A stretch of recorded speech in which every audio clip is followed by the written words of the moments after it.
Hello everyone, welcome to my channel, welcome to physics coder. আজকের এই ভিডিওতে আমরা পাইথন প্রোগ্রামিং এর সাহায্যে ডেটা টাইপ সম্বন্ধে জানবো। অর্থাৎ what is data type. Data type এর মধ্যে দুটো নাম আছে, একটা ডেটা, একটা টাইপ। অর্থাৎ একটা ডেটা, যে ডেটাটা আমরা পাইথন প্রোগ্রামিং ইউজ করছি তার টাইপ কি রকম হবে, সেটা কি ধরনের হবে, তার উপর নির্ভর করে ডেটা টাইপ কথাটা এসেছে। এবং এই ডেটা টাইপ অনেক প্রকারের হতে পারে, ইন্টিজার হতে পারে, ফ্লোট হতে পারে, স্ট্রিং হতে পারে, এছাড়াও সেট, টিউপল, ডিকশনারিজ হতে পারে। কিন্তু আজকে আমরা এই ভিডিওতে শুধুমাত্র ইন্টিজার ডেটা টাইপ নিয়ে আলোচনা করব, যে ইন্টিজার ডেটা টাইপ সম্বন্ধে জানলেই হবে। তো ডেটা টাইপ যে জিনিসটা আছে, সেটা সাপোজ একটা ভ্যারিয়েবল আছে, সেই ভ্যারিয়েবল যে ভ্যালুটাকে স্টোর করছে, একটা ভ্যারিয়েবল সাধারণত ইউজ করা হয় একটা ভ্যালুকে স্টোর করার জন্য। সেই ভ্যালুটা সাপোজ x = 15, তো 15 হচ্ছে একটা ডেটা যেটা কিনা একটা ভ্যারিয়েবল অর্থাৎ x স্টোর করছে। তো এই যে ভ্যালুটা রয়েছে, সেই ভ্যালুটা কি প্রকারের হবে, সেটা পূর্ণ সংখ্যা হবে নাকি সেটা ভগ্নাংশ হবে নাকি সেটা নাম হবে, তার উপর নির্ভর করে কিন্তু ভ্যারিয়েবলটার ডেটা টাইপ আমরা নির্ধারণ করব। এবং পাইথন প্রোগ্রামিং এ কিন্তু এই যে ভ্যারিয়েবলটা আছে সেটা ডাইনামিক হয়, অর্থাৎ সেটার যে ডেটা টাইপ আছে সেটা চেঞ্জ হতে পারে, সেটাকে চেঞ্জ করা যেতে পারে প্রোগ্রামিং এর সাহায্যে। এবং এটার ডিক্লারেশনের দরকার নেই। আমরা কিন্তু ডিক্লেয়ার না করেও কিন্তু প্রোগ্রামিং করলে সেই প্রোগ্রামিং কিন্তু চলবে। এবং সেটার একটা এক্সাম্পল আমি দিতে চাই। এটা হচ্ছে সেটার একটা এক্সাম্পল, যেখানে x = 30, y = 40 করা হয়েছে এবং একটা অ্যাডিশন করা হয়েছে x + y, এবং আমাদের প্রোগ্রামটা এক্সিকিউট করে দিয়েছে 70। তো এটা কি করে হলো? এখানে তো x এর ভ্যালু ইন্টিজার ডিফাইন করা হয়নি, ফ্লোট y এর ভ্যালু ইন্টিজার ডিফাইন করা হয়নি, তারপরেও 70 দিয়েছে। কারণ x এর ভ্যালু যখন আমরা 30 পুট করেছি, তো 30 যে ভ্যালুটা আছে সেটা অ্যাকচুয়ালি ইন্টিজার। কারণ ইন্টিজার বলতে কি বোঝায়? ইন্টিজার হচ্ছে পূর্ণ সংখ্যা। 0 1 2 3 4 পজিটিভ ইন্টিজার হতে পারে এবং নেগেটিভ ইন্টিজার হতে পারে, -1 -2 -3 and so on। তো এইটা যেহেতু যে ভ্যালুটা আমরা দিচ্ছি, যে ডেটাটা আমরা দিচ্ছি, সেই ডেটাটা যদি ইন্টিজার হয় তাহলে তার ভ্যারিয়েবল, সেই ভ্যারিয়েবলটা ডেটা টাইপ অটোমেটিক্যালি ইন্টিজার হয়ে যাবে। তো এবং আমরা সেটা যদি চেক করতে চাই যে সেইটার ডেটা টাইপ কি, সেজন্য আমাদের লিখতে হবে এরকম ভাবে যে টাইপ x যদি আমরা লিখি, তাহলে x হচ্ছে ভ্যারিয়েবল, টাইপ অফ যে ভ্যারিয়েবলটা আছে সেটা যদি আমরা লিখি, তাহলে কিন্তু সেটার ক্লাসিফিকেশন ওরা দেখিয়ে দেবে যে সেটা একটা ইন্টিজার। এবং এই যে এটা আমরা প্রোগ্রামিং এর ক্ষেত্রে আমরা কি করে করি, এরকম একটা বেসিক্যালি হয় একটা বাক্স হয়, সেখানে 30টা ঢুকে যায় এবং x হচ্ছে একটা ভ্যারিয়েবল যেটা কিনা এই যে এই 30 যে মেমোরিটা অ্যালোকেট হলো সেটাকে লেবেল করছে। তো এইভাবে বেসিক্যালি জিনিসটাকে ভাবতে হবে। এবং এটার যে ডেটা টাইপ সেটা চেঞ্জ হবে। এটাকে যদি আমি 30.5 করে দিতাম তাহলে এটা হয়ে যেত ফ্লোট। এবং 30টাকেও আমি যদি চেঞ্জ করে দিই, ফ্লোটে করে দিই, এটা ইন্টিজার আছে, এটাকে যদি আমি ফ্লোটে চেঞ্জ করে দিই তাহলে বেসিক্যালি ভ্যালুটা 30.0 হয়ে যাবে। তো এটাই হয়ে যাবে ফ্লোট। তো আমি এখন ফ্লোট নিয়ে আলোচনা করব না, কারণ এটা শুধুমাত্র ইন্টিজার ডেটা টাইপের জন্য ভিডিওটা। তো শুধুমাত্র আমরা ইন্টিজার ডেটা টাইপ সম্বন্ধে বুঝবো। এবারে ইন্টিজার ডেটা টাইপ, এই ইন্টিজার ডেটা টাইপটা বেসিক্যালি একটা ডেসিমাল নাম্বার। ডেসিমাল নাম্বার আমরা জানি যে যার বেস 10 হয় সেটাকে ডেসিমাল নাম্বার বলে। তো ইন্টিজার ডেটা টাইপ বেসিক্যালি একটা ডেসিমাল নাম্বার। এবং আমরা যদি এখানে এটা বোঝার চেষ্টা করি যে বাইনারিতে, অক্টালে এবং হেক্সাডেসিমেলে কি হবে, হ্যাঁ, কিভাবে সেটাকে রিপ্রেজেন্ট করতে হয়, সেটাও কিন্তু আমরা আজকে আলোচনা করব। তার আগে আমরা একটা সহজ প্রোগ্রাম আরেকটু দেখে নিই। যেমন age = 25 আমরা ডিফাইন করেছি, এবং এখানে প্রিন্ট, এখানে কিন্তু এজটা কিন্তু বলে দেওয়া হয়নি যে কোন ডেটা টাইপ, ঠিক আছে? তো এবার এখানে আমরা যদি প্রিন্ট করি এজটাকে, তাহলে কিন্তু ভ্যালু চলে আসছে যে 25। এবং সেটা টাইপ অফ এজ যদি আমরা প্রিন্ট করি তাহলেও কিন্তু এখানে চলে আসছে যেটা ইন্টিজার ক্লাস। এটা একটু জাস্ট সুন্দর করে, বেটার করে প্রোগ্রামটা করা হয়েছে আগেরটার তুলনায়। এবং এখানে প্রিন্ট ফাংশনের একটা উল্লেখ্য ভূমিকা আছে, সেটা নিয়ে আমরা পরবর্তীকালে আলোচনা করব। তো এবারে আমরা আসি বাইনারি নাম্বার নিয়ে। বাইনারি নাম্বারের যে বেস আছে সেটা বলা হয় 2, এবং এখানে মাত্র দুটো ডিজিট আছে, সেটা হচ্ছে 0 এবং 1। এবং পাইথন লাইব্রেরিতে এটাকে যদি আমাকে ডিফাইন করতে হয় তাহলে আমাদেরকে প্রেফিক্সে, অর্থাৎ 0 1 যে ডিজিটটা আছে, মানে এখানে 1010 ডিজিট আছে, এইটার আগে কিন্তু আমাদের 0b কে লিখতে হবে। তাহলেই আমরা কিন্তু একটা বাইনারি নাম্বারকে, তাহলেই পাইথন প্রোগ্রামিং বুঝে যাবে যে এটা একটা বাইনারি নাম্বার। তাহলে ও আর এটা গোলাবে না যে ওটা ডেসিমেল নাম্বারের সাথে, ও বুঝে যাবে যে এটা একটা বাইনারি নাম্বার। এবং এটাকে যদি আমি প্রিন্ট করি বাইনারি নাম্বারটাকে, তাহলে কিন্তু আমাদের আউটপুট ডেসিমেলে দেবে, অর্থাৎ যে ডেসিমেল ভ্যালুটা এটা রিপ্রেজেন্ট করছে, অর্থাৎ এখানে 10 রিপ্রেজেন্ট করছে, তাই এখানের আউটপুট এসছে 10। এবারে আমরা কনভার্সনে আসি, অর্থাৎ একটা ডেসিমেল নাম্বারকে কি করে বাইনারি নাম্বারে এবং একটা বাইনারি নাম্বারকে কি করে একটা ডেসিমেল নাম্বারে কনভার্ট করতে হয় সেটা সম্বন্ধে আমরা জানবো। তো প্রথমে ধরা যাক একটা ডেসিমেল নাম্বার রয়েছে 10 এবং সেটাকে বাইনারি নাম্বারে কনভার্ট করতে হবে। সেক্ষেত্রে আমাদের কি করতে হবে, সেক্ষেত্রে কিন্তু আমাদের জাস্ট বিন ইউজ করতে হবে। তোমরা দেখতে পাচ্ছ কিনা জানি না, সেখানে আমাদেরকে কিন্তু জাস্ট এরকম বিন ইউজ করতে হবে, BIN। তো এটা যখন আমরা ইউজ করব তাহলেই কিন্তু আমরা আউটপুট জানতে পারবো। ওকে, তো একটা বাইনারি একটা ডেসিমেল নাম্বারকে আমরা যদি বাইনারিতে কনভার্ট করতে চাই তাহলে তার আগে বিন ইউজ করতে হবে, এবং বিন 10 লিখলেও কিন্তু চলে আসতো এখানে।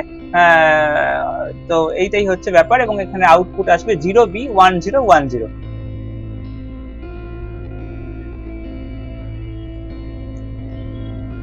এবং আমরা যদি এখানে একটা বাইনারি নাম্বারকে ডেসিমেল নাম্বারে কনভার্ট করতে চাই, তাহলে আমাদেরকে ডেসিমেল নাম্বার বলতে ইন্টিজার, আমি ডেটা টাইপ আমরা বলেছিলাম, তাহলে ইন্ট লিখতে হবে। এখানে আমরা দেখতে পাচ্ছ তো আমরা ইন্ট লিখেছি, এবং বাইনারি যে নাম্বারটা রয়েছে সেই নাম্বারটার ভ্যারিয়েবল অথবা নাম্বারটা লিখতে হবে, এবং সেখানে কমা দিয়ে 2 লিখতে হবে, কারণ এটার বেস হচ্ছে 2, তাহলে ওরা কিন্তু সেটাকে ডেসিমেলে কনভার্ট করতে পারবে। এবারে আমরা চলে আসি অক্টাল। অক্টালের বেস হয় 8 এবং অক্টালের নাম্বার হচ্ছে 0 থেকে 7 পর্যন্ত, এবং এটাকে অক্টাল একটা নাম্বারকে আমরা রিপ্রেজেন্ট কি করে করব, একটা অক্টাল নাম্বারকে রিপ্রেজেন্ট করার জন্য 0 ও ক্যাপিটাল ও অথবা স্মল ও ইউজ করতে হবে প্রেফিক্সে, তাহলে কিন্তু আমরা সেটাকে তাহলে আমরা পাইথন প্রোগ্রামার কম্পাইলার বুঝে যাবে যে এটা একটা অক্টাল নাম্বার। এবং এটাকে যদি আমাদের প্রিন্ট করতে হয় তাহলে প্রিন্ট অক্টাল নাম্বার লিখে দিলেই কিন্তু ওটার ভ্যালু চলে আসবে, যেটা ডেসিমেল নাম্বারে আসবে, অর্থাৎ 10। এবং এটাকে যদি আমি কনভার্ট করতে চাই ডেসিমেল থেকে অক্টালে, তাহলে সাপোজ একটা ডেসিমেল নাম্বার আছে 10, সেটাকে অক্টালে কি করে কনভার্ট করব, একই রকম নিয়ম, অক্ট লিখতে হবে, OCT, যেটা আগে আমাদের বিন লিখতে হয়েছিল বাইনারির জন্য, এখানে প্রথম তিনটে লেটার, অর্থাৎ OCT অক্ট, তাহলেই কিন্তু চলে আসবে এটা অক্টাল নাম্বারে। এবং সেটাকে আমরা দেখতে পাচ্ছি এখানে আউটপুটে কিন্তু 0 এবং O দিয়ে রিপ্রেজেন্ট করা হয়েছে।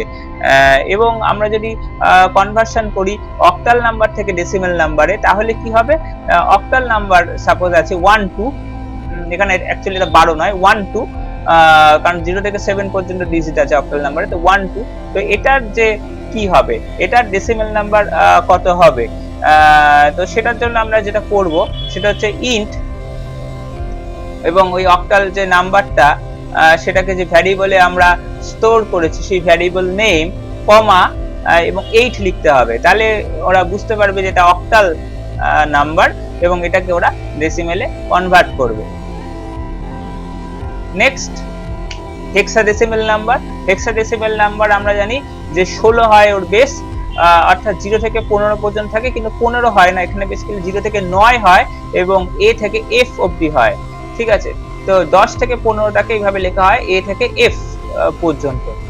তো এটাকে আমরা কি করে রিপ্রেজেন্ট করব, এটাকে আমরা রিপ্রেজেন্ট করার জন্য 0x ইউজ করব, এক্সটা ক্যাপিটাল অথবা স্মল হতে পারে, প্রেফিক্সে ইউজ করতে হবে। এখানে এটাকে আমরা রিপ্রেজেন্ট করেছি 0xa, তাতে ওরা বুঝতে পেরেছে এটা একটা হেক্সাডেসিমেল নাম্বার, এটাকে হেক্স নাম একটা ভ্যারিয়েবলে স্টোর করা হয়েছে, এবং আমরা যখন প্রিন্ট করেছি তখন আউটপুট এসেছে 10। এবার আমরা যদি কনভার্সনে যাই, তাহলে conversion from decimal two hexadecimal, তাহলে আমাদের যে ডেসিমেল নাম্বারটা আছে সেটার আগে যদি আমরা হেক্স লিখে দিই, তাহলে কিন্তু হেক্সাডেসিমেল নাম্বারে কিন্তু ওটা কনভার্ট হয়ে যাবে। এবং হেক্সাডেসিমেল থেকে ডেসিমেলে যদি আমাদের কনভার্সন করতে হয় তাহলে একই রকম ভাবে ইন্ট করতে হবে, এবং ওই হেক্সাডেসিমেলের যে নাম্বারটা, হেক্সাডেসিমেলটা যে ভ্যারিয়েবলে রয়েছে সেই ভ্যারিয়েবল অথবা হেক্সাডেসিমেল নাম্বারটা এখানে লিখতে হবে, লিখে কমা দিয়ে 16 লিখতে হবে, কারণ তার বেস 16, তাহলে কিন্তু আমাদের আউটপুট দিয়ে দেবে। তোমরা এখানে দেখতে পাচ্ছ, এটাকে একটু যদি বড় করা যায় তাহলে তোমরা এখানে দেখতে পাচ্ছ আমি ছোট ছোট কম্পাইলারে গিয়ে ছোট ছোট প্রোগ্রামিং করেছি, জাস্ট ছোট ছোট লাইনকে এক্সিকিউট করেছি এবং জাস্ট দেখানোর জন্য যে কি হয়। এখানে যেমন রয়েছে x = 55, অর্থাৎ 55 ভ্যালুটা x ভ্যারিয়েবলে আমরা দিয়েছি। কিন্তু বেসিক্যালি অ্যাকচুয়ালি এরকম ভাবে হয়, এইভাবে না বুঝে তোমরা এইভাবে ভাবতে পারো যে একটা বাক্স খুলেছে যেখানে 55 ভ্যালুটা স্টোর হয়েছে এবং x একটা ভ্যারিয়েবল যেটা ওটাকে লেবেল করছে। এখন আমরা দেখব যে এটা অ্যাকচুয়ালি কি, এটার টাইপ কি। এখানে যদি আমরা লিখতাম এখানে টাইপ x বলে, তাহলে কিন্তু অ্যান্সারে আসতো ইন্ট, অর্থাৎ একটা ইন্টিজার ডেটা টাইপ আমরা আসতো। এটা আমরা এখানে লিখিনি কারণ আমরা জানি এটা ইন্টিজার, কারণ আমরা আগে ওই প্রোগ্রামিং এ করেছি। এখানে আমরা এটাকে চেঞ্জ করে দিয়েছি ফ্লোট বলে। আমি একটু আগে বলেছিলাম যে এটা ডেটা টাইপ চেঞ্জ করা যায়, তো ফ্লোট x লিখে আমরা দেখতে চাই যে আচ্ছা ফ্লোট হয় কি হয় না। তো ফ্লোট কিন্তু হয়ে গেছে এবং 55.0 হয়ে গেছে, এবং এটাকে আমরা স্ট্রিং এ রিপ্রেজেন্ট করেছি। স্ট্রিং বলতে একটা লেটার abcx এটাকে রিপ্রেজেন্ট করা হয় এভাবে, যে একটা ডবল ইনভার্টেড কমা বা সিঙ্গেল ইনভার্টেড কমার মধ্যে রিপ্রেজেন্ট করা হয়। এটা হচ্ছে স্ট্রিং এ পরিণত হয়ে গেছে, এবং ইন্টিজার লিখলে আবার ইন্টিজারে পরিণত হয়ে গেছে। তো এটা ডাইনামিক, এই কারণে এটাকে ডাইনামিক বলা হয়েছিল। এবং এবার আমরা যদি y = 57 একদম পুরো স্ট্রিং এ জিনিসটাকে নিয়ে রিপ্রেজেন্ট করি এবং সেটাকে যদি আমি int y লিখি, অর্থাৎ y দিয়ে দিই, তাহলে কিন্তু ওরা আবার 57 এ সেটাকে ফিরিয়ে নিয়ে আসবে। কিন্তু স্ট্রিং এর ভেতর যদি আমি এক লেটার ইউজ করি abc, তাহলে কিন্তু ওরা কিন্তু আর সেটাকে ফিরিয়ে আনতে পারবে না, অর্থাৎ লেটার থেকে নাম্বারে কিন্তু যেতে পারবে না। নাম্বার থেকে নাম্বারে যেতে পারবে, লেটার থেকে নাম্বারে কিন্তু যেতে পারবে না। কিন্তু এই 57, এই যে এখানে যেটা দেখছি y = সবুজ 57, এই 57 আর এখানে এই 55, অর্থাৎ তার মধ্যে কিন্তু পার্থক্য রয়েছে। এইটা হচ্ছে স্ট্রিং, এটা হচ্ছে ইন্টিজার, কারণ এখানে আমরা ডবল ইনভার্টেড কমা ইউজ করেছি। তো ওখানে ওরা একটা স্ট্রিং হিসাবে জিনিসটাকে পড়বে, অর্থাৎ ওটা একটা নাম যেরকম হয় সেই নাম অনুযায়ী হবে। যেমন এইটা চ্যানেল নাম ফিজিক্স কোডার, তো সেরকম একটা নাম, কোন একটা ভ্যালু নয়। এবারে আমরা দেখব যে বাইনারির গল্পটা। এখানে আমরা যদি x টাকে 55 ছিল, সেটাকে যদি আমি বাইনারিতে কনভার্ট করি, bin x লিখি, তাহলে কিন্তু ওরা বাইনারিতে দিয়ে দিচ্ছে। এবং আমরা দেখতে পাচ্ছি বাইনারিতে ওরা রিপ্রেজেন্ট করছে তার আগে 0b দিয়ে। তার মানে এখান থেকে আমরা বুঝতে পারলাম বাইনারি নাম্বার করে তার আগে 0b থাকলে বোঝা যাবে যে এটা কোন একটা নাম্বার আগে 0b থাকলে বোঝা যাবে এটা একটা বাইনারি নাম্বার। এবং অক্টাল নাম্বারে যদি আমি কনভার্ট করতে চাই, জাস্ট octx লিখলেই ওরা লাইন এক্সিকিউট করছে এবং করে দিয়েছে এটা অক্টাল নাম্বার, এবং মানে ওই একই ভ্যালুকে 55 ভ্যালুকে। এবং যদি হেক্সাডেসিমাল কনভার্ট করতে চাই, তাহলে hex লিখে কিন্তু হেক্সাডেসিমালে কনভার্ট হয়ে যাচ্ছে। এবং এটা আমরা আগেও দেখেছিলাম, এটা আমি জাস্ট সহজে শর্টকাট হিসেবে দেখানোর চেষ্টা করছি। এবং x এর ভ্যালুটা আমরা তাও আবার দেখতে চাইলাম কত আছে, তাহলে আমরা দিল 55, x এর পর এন্টার মারলে আসলে 55। এবারে যদি একটা হেক্সাডেসিমাল নাম্বার a বলতে হেক্সাডেসিমাল নাম্বার অবভিয়াসলি, এটাকে আমরা যদি লিখতে চাই, তাহলে আমরা এইভাবে ডবল ইনভার্টেড কমার মধ্যে a লিখে ইন্ট এর পর ডবল ইনভার্টেড কমার মধ্যে a লিখে কমা 16 লিখলে ওরা বুঝে যাবে যে এটা হেক্সাডেসিমাল নাম্বার, এটাকে আমরা ডেসিমাল নাম্বারে কনভার্ট করতে চাইছি, এবং ওরা কিন্তু দিয়ে দেবে 10, কারণ 10টাকেই কিন্তু হেক্সাডেসিমালে a দিয়ে রিপ্রেজেন্ট করা হয়। এবং আমরা যদি অক্টাল নাম্বারের যে 1 2 টা রয়েছে, সেটাকে যদি আমরা ডেসিমাল নাম্বারে কনভার্ট করতে চাই, তাহলে আমরা এই 1 2 লিখে কমা 8 লিখে দিলেই ওরা কিন্তু এই অক্টাল নাম্বারটাকে ডেসিমাল নাম্বারে কনভার্ট করে দেবে, অর্থাৎ 10। এবং বাইনারি নাম্বার যেটা ছিল 1010, সেটাকে যদি আমরা কমা d 2 দিয়ে যদি ইন্ট দিই, তাহলে ওরা কিন্তু আবারও সেটাকে ডেসিমাল নাম্বারে কনভার্ট করে দেবে, অর্থাৎ সেটার ভ্যালু হবে 10। তো এই হচ্ছে আজকের ভিডিও। সো আজকে আমরা ইন্টিজার ডেটা টাইপ সম্বন্ধে শিখলাম, এবং ইন্টিজার ডেটা টাইপকে প্রোগ্রামিং এ কিভাবে আমরা ইউজ করব সেটা সম্বন্ধে আমরা ভালোভাবে জানলাম। নেক্সট ভিডিওতে আমরা ফ্লোট ডেটা টাইপ সম্বন্ধে আলোচনা করব। So thank you for watching this video.